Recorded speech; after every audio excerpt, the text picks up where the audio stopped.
زبان کی حفاظت اس موضوع پر آج کچھ گفتگو آپ کے گوش گزار کروں گا۔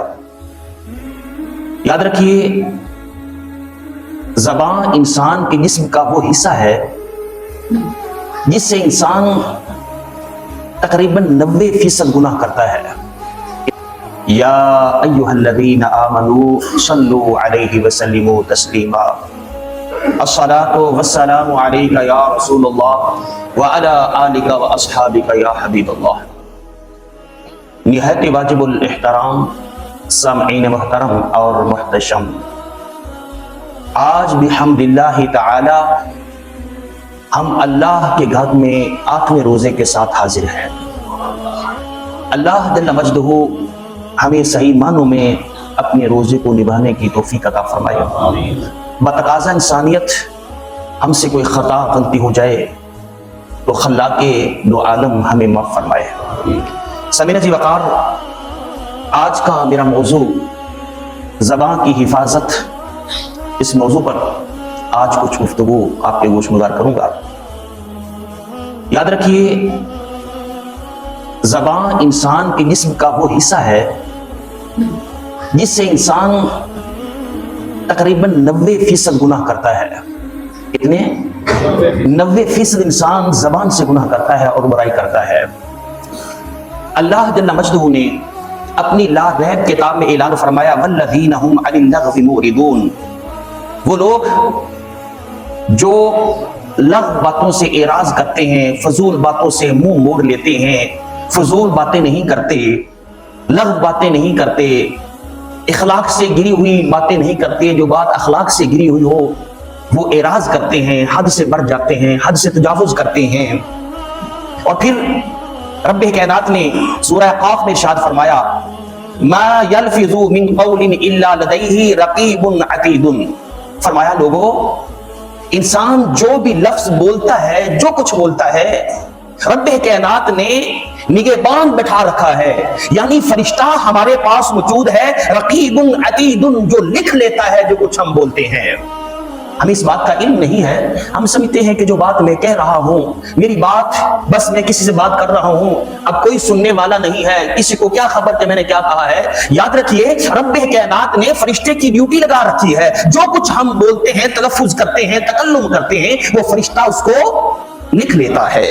پہلی بات، ہم فضول بات نہ کریں۔ نمبر دو، دوسرے مقام پر رب کائنات نے فرمایا کہ جو کچھ تم بولتے ہو اللہ اس کو فرشتے کی ڈیوٹی لگا رکھی ہے، اس کو لکھ لیتا ہے۔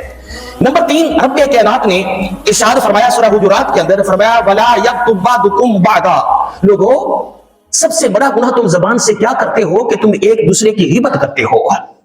اب یہاں تیسرے مقام پر فرمایا کہ لوگوں تم غیبت نہ کرو، جو تم لغو کہتے ہو اس سے اعراض کرو، بچو، اور جو کچھ تم بولتے ہو فرشتے لکھ لیتے ہیں۔ اور پھر تیسرے مقام پر فرمایا کہ تم سب سے بڑی غلطی یہ کرتے ہو کہ زبان سے تم دوسروں کی غیبت کرتے ہو۔ کیا کرتے ہو؟ غیبت کرتے ہو۔ حضرات گرامی قدر، حضور نبی کریم صلی اللہ علیہ وآلہ وسلم کا ارشاد گرامی ہے، رواہ بخاری، جو اس حدیث پاک کو بخاری میں روایت فرمایا ہے، من کان یؤمن باللہ والیوم الآخر، وہ شخص جو اللہ پر ایمان رکھتا ہے اور یوم آخرت پر ایمان رکھتا ہے، فلیقل خیرا او لیصمت، یا تو بات کرے تو اچھی کرے وگرنہ خاموش رہے۔ اللہ اکبر، کیونکہ فرشتے لکھ رہے ہیں، تم جو بات کہہ رہے ہو، لغو بات کر رہے ہو، فرشتے لکھ رہے ہیں، یا تو تم بولو تو اچھی بات کرو، اگر تم اچھی بات نہیں کرتے تو پھر کیا کرو؟ خاموش رہو، میرے مصطفیٰ کریم نے فرمایا۔ اور پھر کریم آقا علیہ الصلوۃ والسلام نے بخاری کے اندر سے پاک موجود ہے، کمال بات ارشاد فرمائی، فرمایا من یضمن لی بین لحییہ، فرمایا لوگوں میں محمد صلی اللہ علیہ وسلم اس بات کی تم کو ضمانت دیتا ہوں۔ کیا کرتا ہوں؟ ضمانت دیتا ہوں، لیکن دو باتوں کی ضمانت تم مجھے دے دو۔ اے اللہ کے نبی، وہ دو باتیں کون سی اور ضمانت کس بات کی دیتے ہیں؟ مصطفیٰ کریم صلی اللہ علیہ وسلم نے فرمایا، آمنہ کے لال نے فرمایا کہ لوگوں جو تمہارے دو جبڑوں کے اندر ہے، یعنی تمہاری جو زبان ہے، اس زبان کی ضمانت، اور جو تمہارے دونوں پاؤں کے درمیان یعنی تمہاری شرمگاہ ہے، ان دو چیزوں کی ضمانت تم مجھے دے دو، میں محمد تمہیں جنت کی ضمانت دیتا ہوں، میں تمہیں جنت کی ضمانت دیتا ہوں۔ اللہ اکبر، ان دو چیزوں کی ضمانت تم مجھے دے دو۔ پتہ چلتا ہے کہ اس عرض کائنات میں انسان جو سب سے زیادہ گناہ کرتا ہے دو چیزوں سے کرتا ہے۔ اور ان دونوں چیزوں کی میرے مصطفیٰ نے ضمانت لی کہ اگر تم ان دونوں چیزوں کی مجھے ضمانت دے دو تو میں محمد دن قیامت کے تمہیں جنت کی ضمانت دیتا ہوں. اللہ اکبر. اور پھر میرے مصطفیٰ کریم نے ارشاد فرمایا اور رواہ ترمذی، اس کو ترمذی نے روایت کیا، ان العبد لا يتكلم بالکلمات من رضوان اللہ. انسان جب بولتا ہے، تکلم کرتا ہے، بات چیت کرتا ہے، اس کو علم بھی نہیں ہوتا، بے خبری میں بعض اوقات تو وہ ایسے الفاظ بولتا ہے جن الفاظوں میں اللہ کی رضا حاصل ہوتی ہے. ایسے الفاظ بول جاتا ہے، لا یلقی لہا بالا، اس کو علم بھی نہیں ہوتا، اچھے کلمات بول جاتا ہے، یرفع اللہ بہا درجات، رب کائنات جب اس کو علم نہیں ہوتا، لا علمی میں اللہ کی رضا کے الفاظ بول جاتا ہے، اللہ کی خوشنودی مل جاتی ہے، اس کو بات کرتے پتہ بھی نہیں ہوتا، رب کائنات اس بندے کے درجات کو بلند فرما دیتا ہے. اور پھر فرمایا میرے مصطفیٰ کریم نے، ان العبد لا يتكلم بالکلمات من سخط اللہ لا یبکی لہا بالا. بعض اوقات انسان بولتے ہوئے ایسے الفاظ بول جاتا ہے جس میں اللہ کی ناراضگی پیدا ہو جاتی ہے اور اس کی خبر بھی نہیں ہوتی ہے. جب ایسے الفاظ بولتا ہے انسان کو اس کی خبر بھی نہیں ہوتی تو میرے مصطفیٰ نے فرمایا یہوی بہا فی جہنم. تو جب اس کو علم نہیں ہوتا، بے علمی میں ایسے الفاظ بول جاتا ہے تو گویا کہ وہ جہنم کی طرف چلا جاتا ہے. اللہ اکبر. حضرات گرامی قدر، میرے مصطفیٰ کریم صلی اللہ علیہ وسلم کا ارشاد گرامی ہے. اور معاذ بن جبل رضی اللہ تعالیٰ عنہ، یہ بڑی طویل حدیث ہے، جب غزوہ تبوک ہوا تو یہ رات کو سفر کیا جاتا تھا اور دن کو، کیونکہ گرمی بڑی شدت کی ہوتی تھی اور خوبصورت کی تمازت ہوتی، چمک ہوتی، تو صحابہ کریم آقا دن کو پڑاؤ کرتے اور رات کو سفر کرتے تھے. اب اسی طرح معاذ بن جبل رضی اللہ تعالیٰ عنہ فرماتے ہیں کہ میں مصطفیٰ کریم کی مائیت میں تھا اور اس دن مجھے موقع ملا کہ مصطفیٰ کریم اپنی اونٹنی پر سوار ہیں اور اکیلے تشریف لے جا رہے ہیں. میرا دل چاہ رہا تھا کہ آج مصطفیٰ کریم سے دل کھول کر باتیں کروں. آج میری ذات ہے، مصطفیٰ کی ذات ہے اور کوئی قریب نہیں، یہاں تک کہ معاذ بن جبل نے اپنی اونٹنی مصطفیٰ علیہ السلام کی اونٹنی کے ساتھ ملا دی اور ساتھ ملا کر کریم آقا سے گفتگو کا آغاز کیا. بڑی طویل حدیث ہے. اس کے اختتام میں میرے مصطفیٰ کریم نے فرمایا کہ ابو ذر، اے معاذ بن جبل، جی کریم آقا، فرمایا یکب الناس فی النار علی وجوہہم الا خصائد السنتہم. فرمایا کہ اے معاذ بن جبل، تمہیں پتہ ہے کہ بہت سارے انسان اپنی زبان کی کمائی کی وجہ سے اوندے منہ جہنم میں جائیں گے. اوندے منہ، زبان کی وجہ سے اوندے منہ ان کو گھسیٹ کر جہنم کی طرف لے جایا جائے گا. معاذ بن جبل یہ بات سن کر حیران ہو گئے کہ کیا اس زبان سے بھی گناہ ہوتے ہیں؟ میرے کریم آقا نے فرمایا ہاں، تیری ماں تجھے روئے. اللہ اکبر. یہ کلمہ تعجب کا بولا جاتا تھا، تیری ماں تجھے روئے، کیا تو یہ بات کہتا ہے؟ ہاں، یہ زبان کی وجہ سے ایسے گناہ ہو جاتے ہیں کہ انسان کو ان کی وجہ سے جہنم کی طرف اوندے منہ گھسیٹ کر لے جایا جائے گا.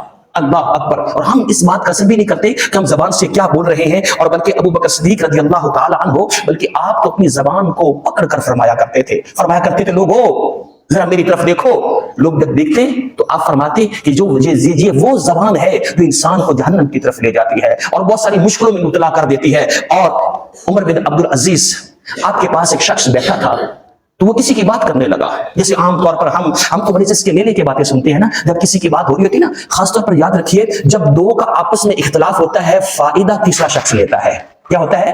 اختلاف دو کا ہوتا ہے اور فائدہ تیسرا شخص لیتا ہے. وہ کیسے؟ اس کو پتا ہوتا ہے کہ ان دونوں کا آپس میں اختلاف ہے. وہ کیا کرتا ہے؟ پہلے شخص کے پاس جاتا ہے، اس کو کہتا ہے کہ فلاں شخص ہے نا، پتا ہے جس کے ساتھ اس کا اختلاف ہے، وہ ایسے ہے، وہ ایسے ہے، وہ ایسے ہے. وہ بڑا خوش ہوتا ہے. وہ کہتا ہے بیٹھو یار، مجھے اس کی باتیں ملے گی. کس لیے بٹھاتے ہیں؟ کہ مجھے اس کی باتیں ملے گی. اس کو پاس بٹھا کر اس کی باتیں سنتے ہیں، اس کو چائے پلاتے ہیں. وہ وہاں سے اٹھا. ہمیں یہ عقل نہیں آتی ہے کہ جب یہ میرے سے سن رہا ہے یہ کسی کو بتا سکتا ہے. نہیں، یہ ہم نہیں سنتے. وہاں سے اٹھتا ہے، اس کے مخالف کے پاس جاتا ہے، اس کو بولتا ہے نا تمہیں پتا ہے فلاں ایسا کہہ رہا تھا، پہلے نے پانی پوچھا تھا، چائے پیچھی تھی، دوسرا کھانا بھی کھلاتا ہے. کہتا ہے یہ بہت اچھا انسان ہے، مجھے اس کی باتیں بتاتا ہے. اللہ اکبر. ہم یہ بہت بڑا خسارہ کرتے ہیں. کبھی سوچا نہیں ہم کتنے بڑے خسارے میں جا رہے ہیں یہ باتیں کر کے. اللہ اکبر. وہ شخص بیٹھا تھا، خلیفہ عمر بن عبد العزیز کے پاس کسی کی بات کرنے لگے تو آپ نے فرمایا کہ اے تکلم کرنے والے، میری بات غور سے سن. جس کی تو بات کر رہا ہے اگر یہ چیزیں جو تو کہہ رہا ہے اس کے اندر موجود ہیں تو ہم کیا کر رہے ہیں؟ غیبت کر رہے ہیں. اگر یہ چیز اس کے اندر موجود نہیں تو تم کیا کر رہے ہو؟ جھوٹ بول رہے ہو. اس نے اتنی بات سنی تو فوراً خاموش ہو گیا. اللہ اکبر. ہم کہتے ہیں کہ جی کوئی بات نہیں، ہم کسی کی بات کر رہے ہیں. یاد رکھیے اگر وہ عیب اس کے اندر جس کی ہم بات کر رہے ہیں موجود ہے تو کیا ہے؟ غیبت ہے. وہ عیب اس کے اندر موجود نہیں تو ہم کیا کر رہے ہیں؟ جھوٹ بول رہے ہیں، بہتان باندھ رہے ہیں اس پر. اور بہتان باندھنا بہت بڑا گناہ ہے. بلکہ ایک اللہ کے بندے کا زندگی کا وتیرہ تھا، جب وہ بات کرتے تو بات کرتے ہوئے آپ ہمیشہ 3 باتوں کا خیال رکھتے. کتنی باتوں کا؟ 3 باتوں کا خیال رکھتے. آپ فرماتے کہ جب میں بات کرتا ہوں تو پہلے سوچتا ہوں کہ یہ بات سچی ہے. جو بات کہہ رہا ہوں یہ بات سچ ہے، نمبر 2 یہ میری بات کرنا ضروری ہے، نمبر 3 میری اس بات کا فائدہ بھی ہوگا کہ نہیں ہوگا۔ لفظوں پہ غور کریں، جو میں بات کر رہا ہوں یہ بات سچی ہے، نمبر 2 یہ جو میں بات کہہ رہا ہوں یہ بات یہاں کہنا ضروری ہے، نمبر 3 یہ جو بات میں کہہ رہا ہوں کیا اس کا فائدہ بھی ہوگا کہ نہیں ہوگا۔ اگر یہ چیزیں نظر نہ آتی تو آپ ہمیشہ خاموش رہتے ہیں۔ یہ بات ہم سب میں پائی جاتی ہے کہ ہم نہیں دیکھتے کہ بات سچی ہے یا جھوٹی ہے۔ نمبر 2 کیا یہ بات میری کرنا ضروری بھی ہے کہ نہیں ہے، ہم نہیں خیال کرتے۔ پھر نمبر 3 ہم یہ کبھی نہیں سوچا کہ میری بات یہاں کرنے کا فائدہ ہے بھی کہ نہیں ہے۔ یہ بہت کم لوگ سوچتے ہیں یہ بات جو میں کر رہا ہوں اس کا کوئی فائدہ بھی ہوگا کہ نہیں ہوگا۔ ہم اکثر منہ سے بول دیتے ہیں کوئی بات نہیں، میں نے تو بات کہہ دی سر، ہو یا نہ ہو۔ نہیں، یہ دیکھیے اس بات کا فائدہ ہوگا کہ نہیں ہوگا۔ اگر یہ تینوں باتیں موجود نہ ہوتی تو اللہ کا بندہ تکلم نہیں کرتا تھا، گفتگو نہیں کرتا تھا۔ حضرت گرامی قدر پتہ چلا، وہ کہتے ہیں نا پہلے تولو پھر بولو، پہلے تولو پھر بولو۔ جو انسان تول کر بولتا ہے وہ زندگی میں کامیاب ہو جاتا ہے۔ تو پتہ چلتا ہے قرآن و سنت کی روشنی میں کہ جو زبان سے گناہ ہوتے ہیں وہ شدید تر ہوتے ہیں اور یہ گناہ ہمیں جہنم کی طرف لے جاتے ہیں۔ اس لیے میرے بھائیو اپنی زبان کی حفاظت رکھو، اپنی زبان اچھی بات کہو یا خاموش ہو جاؤ۔ میرے مصطفیٰ نے فرمایا اچھی زبان وہ ہے جو انسان کو جنت کی طرف لے جاتی ہے، بری زبان وہ ہے جو انسان کو جہنم کی طرف لے جاتی ہے۔ بلکہ ایک واقعہ جو آتا ہے کہ ایک بادشاہ نے اپنے وزیر کو کہا کہ اے میرے وزیر سب سے بہترین گوشت کون سا ہوتا ہے؟ وہ بولا کہ زبان۔ کہا کہ زبان، اچھا سب سے برا گوشت کون سا ہوتا ہے؟ اس نے کہا زبان۔ پوچھا کہ وزیر یہ کیا بات ہوئی، اچھا اور برا زبان ہی ہوتی ہے؟ کہا کہ بادشاہ سلامت، جب زبان سیدھی ہو جاتی ہے تو سب سے بہترین ہوتی ہے، اور جب یہ زبان ٹیڑھی ہو جاتی ہے تو سب سے بری یہی ہوتی ہے۔ تو اس لیے میرے بھائیوں اپنی زبان، اس سے جھوٹ بولا جاتا ہے، اس سے غیبت ہوتی ہے، اس سے چغلی ہوتی ہے، اس سے وعدہ خلافی ہوتی ہے، بہت سارے گناہ اس سے زرزاد ہوتے ہیں۔ اللہ تعالیٰ مجھے اور آپ کو عمل پیرا ہونے کی توفیق عطا فرمائے۔ وآخر دعوانا ان الحمد للہ رب العالمین۔